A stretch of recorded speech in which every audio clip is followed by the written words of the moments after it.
Hello friends, എല്ലാവർക്കും സ്വാഗതം. ഇന്ന് നമ്മൾ ഉണ്ടാക്കാൻ പോകുന്നത് നെയ്യാണ്. ബട്ടറിൽ നിന്നാണ് നമ്മളിന്ന് ഈ നെയ്യ് ഉണ്ടാക്കാൻ പോകുന്നത്. നമ്മൾ കടയിൽ നിന്നൊക്കെ വാങ്ങുന്നതിനേക്കാളും നല്ലതാണ് നമ്മളിങ്ങനെ വീട്ടിൽ തന്നെ പ്രിപ്പയർ ചെയ്തെടുക്കുന്നത്. അതുപോലെ തന്നെ ഇത് പ്രിപ്പയർ ചെയ്യാനും വളരെ എളുപ്പമാണ്. ഇനി നമുക്കിത് എങ്ങനെയാണ് തയ്യാറാക്കേണ്ടതെന്ന് നോക്കാം. അതിന് വേണ്ടിയിട്ട് ഞാനിവിടെ 250 ഗ്രാം ബട്ടർ എടുത്തിട്ടുണ്ട്. അപ്പോൾ നമ്മൾ കടയിൽ നിന്നും ബട്ടർ വാങ്ങുമ്പോൾ അൺസാൾട്ടഡ് ആൻഡ് സാൾട്ടഡ് രണ്ടും അവൈലബിൾ ആയിരിക്കും. അൺസാൾട്ടഡ് ബട്ടറാണ് നമുക്ക് നെയ്യ് ഉണ്ടാക്കാൻ വേണ്ടിയിട്ട് വേണ്ടത്. ആദ്യം നമുക്ക് ഇതുപോലെ ബട്ടർ കട്ട് ചെയ്തെടുക്കാം. നമ്മൾ ഈ ബട്ടർ ഉരുക്കുമ്പോൾ നമുക്ക് യൂണിഫോമായിട്ട് തന്നെ ഉരുക്കി കിട്ടാൻ വേണ്ടിയിട്ടാണ് നമ്മളിതുപോലെ കട്ട് ചെയ്യുന്നത്. ഇതിപ്പോൾ റെഡി ആയിട്ടുണ്ട്. ഇനി നമുക്ക് ഒരു പാൻ അടുപ്പിലോട്ട് വെച്ചതിന് ശേഷം അതിലോട്ട് നമുക്ക് ഈ ബട്ടർ ഇട്ട് കൊടുക്കാം. നമ്മളെടുക്കുന്ന പാത്രം അടി കട്ടിയുള്ളതായിരിക്കണം. അതുപോലെ തന്നെ നമ്മൾ നെയ്യ് ഉണ്ടാക്കുമ്പോൾ സ്റ്റാർട്ടിങ് മുതൽ അവസാനം വരെ ഫ്ലെയിം സിമ്മിലായിരിക്കണം. ഇനി നമുക്ക് ലോ ഫ്ലെയിമിൽ ഇട്ടിട്ട് തന്നെ ഈ ബട്ടർ ഒന്ന് ഉരുക്കിയെടുക്കാം. അതാണ് ഫസ്റ്റ് സ്റ്റെപ്പ്. ഇപ്പോൾ ഈ ബട്ടർ നന്നായിട്ട് ഉരുകിയിട്ടുണ്ട്. ഇനി ഈ ബട്ടർ നന്നായിട്ട് തിളച്ച് ഇതിൻ്റെ മുകളിലോട്ടൊരു വൈറ്റ് ലെയർ ഫോം ആവും. അതാണ് അതിൻ്റെ സെക്കൻഡ് സ്റ്റെപ്പ്.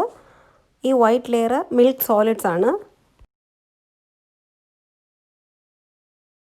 ഇതിപ്പോൾ ചെറുതായിട്ട് തിളച്ച് തുടങ്ങിയിട്ടുണ്ട്. അതുപോലെ തന്നെ മുകളിൽ ഒരു വൈറ്റ് ലെയറും ഫോം ആയിട്ടുണ്ട്, നിങ്ങൾക്ക് കാണാം. ഇനി കുറച്ച് കഴിയുമ്പോൾ ഈ വൈറ്റ് ലെയർ സൈഡിലോട്ടും ഈ പാത്രത്തിന് അടിയിലോട്ടും പോയി സെറ്റിലാവും. പിന്നെ ഈ ബട്ടർ കുറച്ച് വെള്ളം പോലെ അങ്ങനെ തെളിഞ്ഞു വരും. ഇപ്പോൾ ചെറുതായിട്ട് ഈ വൈറ്റ് ലെയറൊക്കെ മാറാൻ തുടങ്ങിയിട്ടുണ്ട്. അതുപോലെ തന്നെ അടിയിലോട്ട് വെള്ളം പോലെ തെളിഞ്ഞു വരുന്നുണ്ട്. ഇതാണ് അതിൻ്റെ മൂന്നാമത്തെ സ്റ്റെപ്പ്.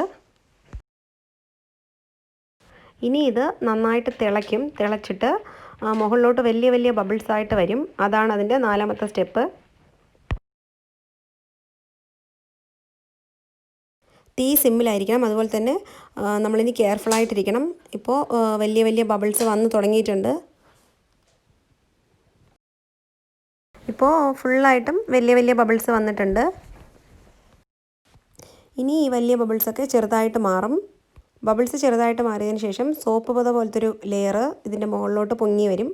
ആ സമയത്ത് നമ്മൾ സ്റ്റവ് ഓഫ് ചെയ്യണം. ഇപ്പോൾ നിങ്ങൾക്ക് കാണാം വലിയ ബബിൾസൊക്കെ ചെറുതായിട്ട് മാറി തുടങ്ങിയിട്ടുണ്ട്. സോപ്പ് പത പോലെ ചെറുതായിട്ട് പതഞ്ഞ് വരാനും തുടങ്ങിയിട്ടുണ്ട്. ഇനി നമ്മളിത് മിക്സ് ചെയ്യുമ്പോൾ അടിയിലോട്ട് നമ്മൾ മിക്സ് ചെയ്യാൻ പാടില്ല. ജസ്റ്റ് മുകളിലോട്ട് മാത്രമേ മിക്സ് ചെയ്യാൻ പാടുള്ളൂ.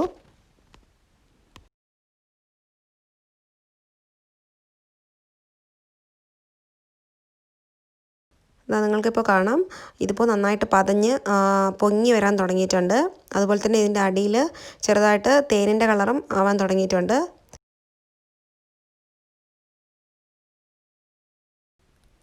ഇപ്പോൾ നന്നായിട്ട് പൊങ്ങി വരുന്നുണ്ട്. ഈ സമയത്ത് നമ്മൾ സ്റ്റവ് ഓഫ് ചെയ്യണം. ഞാനിപ്പോൾ സ്റ്റവ് ഓഫ് ചെയ്തിട്ടുണ്ട്. ഇപ്പോൾ നമ്മൾ ഈ പദം മാറ്റി നോക്കുമ്പോൾ ഒരു ഗോൾഡൻ കളറായിട്ടുണ്ടാവും. ഇനി ഈ പാത്രത്തിൻ്റെ ചൂടിൽ നിന്ന് തന്നെ ഇതൊന്നും കൂടി ഒരു ഗോൾഡൻ കളറാവും. അപ്പോൾ എക്സാക്റ്റായിട്ട് ഇത് പൊങ്ങി വരുന്ന സമയത്ത് തന്നെ നമ്മൾ സ്റ്റവ് ഓഫ് ചെയ്തില്ല എന്നുണ്ടെങ്കിൽ ഇത് കരിഞ്ഞു പോകാനുള്ള ചാൻസസ് ഉണ്ട്. ഇനി ഒരു 2-3 മിനിറ്റ് കഴിയുമ്പോൾ തന്നെ നമുക്ക് ഈ പതയൊക്കെ ഒന്ന് മാറി നല്ല തേനിൻ്റെ കളറിൽ നമുക്ക് നെയ്യ് തെളിഞ്ഞു വരും.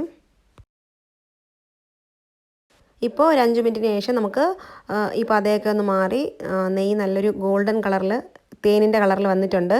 നമ്മൾ സ്റ്റവ് ഓഫ് ചെയ്തതിന് ശേഷമാണ് ഈ കളർ ചേഞ്ച് വന്നത്. ഇതിന് തൊട്ട് മുമ്പത്തെ സ്റ്റേജിലാണ് നമ്മൾ സ്റ്റവ് ഓഫ് ചെയ്തത്. അപ്പോൾ ഈ സമയത്ത് ഈ പാത്രത്തിനടിയിൽ ഇതിൻ്റെ മിൽക്ക് സോളിഡ്സ് ഒക്കെ ബ്രൗൺ കളറിൽ പോയി സെറ്റിലായിട്ടുണ്ടാവും. ഇനി നമുക്കിത് തണുത്തതിന് ശേഷം ഒരു ഗ്ലാസ് ജാറിലോട്ട് മാറ്റാം.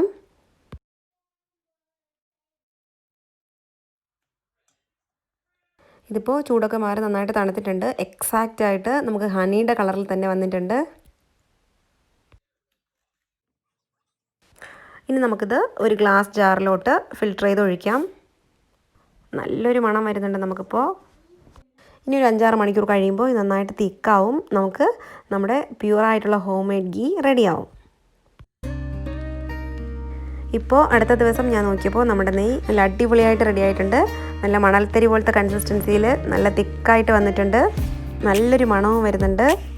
അപ്പോൾ വിൻ്റർ ടൈമിലാണെങ്കിൽ ഇത് കുറച്ചും കൂടി ഒന്ന് തിക്കാവും. അപ്പോൾ നിങ്ങളെല്ലാവരും തീർച്ചയായിട്ടും ട്രൈ ചെയ്ത് നോക്കണം. അപ്പോൾ നിങ്ങൾക്ക് ഈ വീഡിയോ ഇഷ്ടപ്പെട്ടെങ്കിൽ പ്ലീസ് ലൈക്ക് ചെയ്യുക, ഷെയർ ചെയ്യുക, സബ്സ്ക്രൈബ് ചെയ്യുക. കൂടുതൽ തൊട്ടുള്ള ബെല്ലൈക്കണും ക്ലിക്ക് ചെയ്യുക. Thank you. അപ്പോൾ മറ്റൊരു അടിപൊളി വീഡിയോ ആയിട്ട് വീണ്ടും കാണുന്നതുവരെ ടാറ്റാ, ബൈ ബൈ.